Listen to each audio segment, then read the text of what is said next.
وزیراعظم شہباز شریف کی زیر صدارت قومی سلامتی کمیٹی کا اجلاس ایران کے خلاف اسرائیلی جارحیت کے بعد خطے کی بدلتی صورتحال کا جائزہ لیا گیا۔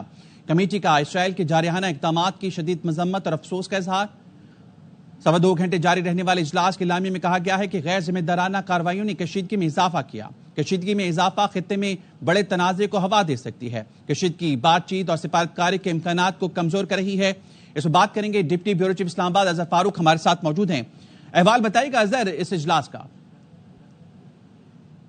خالد، تقریباً 2.25 گھنٹے تک یہ اجلاس جاری رہا ہے، جس میں عسکری قیادت بھی تھی اور وفاقی وزراء بھی اس اجلاس کا حصہ تھے۔ تفصیلی طور پر غور و خوض کیا گیا جو صورتحال اس وقت پیدا ہوئی ہے اسرائیل پر حملوں کے بعد، بالخصوص اسرائیل اور اس کی امریکہ کی طرف سے۔ اور اس اجلاس میں کمیٹی نے اسرائیل کی جارحانہ کارروائیوں کی شدید ترین مذمت بھی کی ہے اور حملوں پر افسوس کا بھی اظہار کیا ہے۔ جو اعلامیہ جاری ہوا ہے اس میں یہ کہا گیا ہے کہ یہ فوجی حملے ایران اور امریکہ کے درمیان تعمیراتی مذاکراتی عمل کے دوران کیے گئے ہیں۔ ان غیر ذمہ دارانہ اقدامات نے کشیدگی میں شدید اضافہ کر دیا اور خطے میں بڑے پیمانے پر تنازعات کے خدشات جو ہیں ان کو بھی جنم دیا ہے۔ کمیٹی کے اجلاس میں یہ بھی کہا گیا ہے کہ اس سے مکالمے اور سفارتکاری کے امکانات جو ہیں وہ کمزور ہو چکے ہیں۔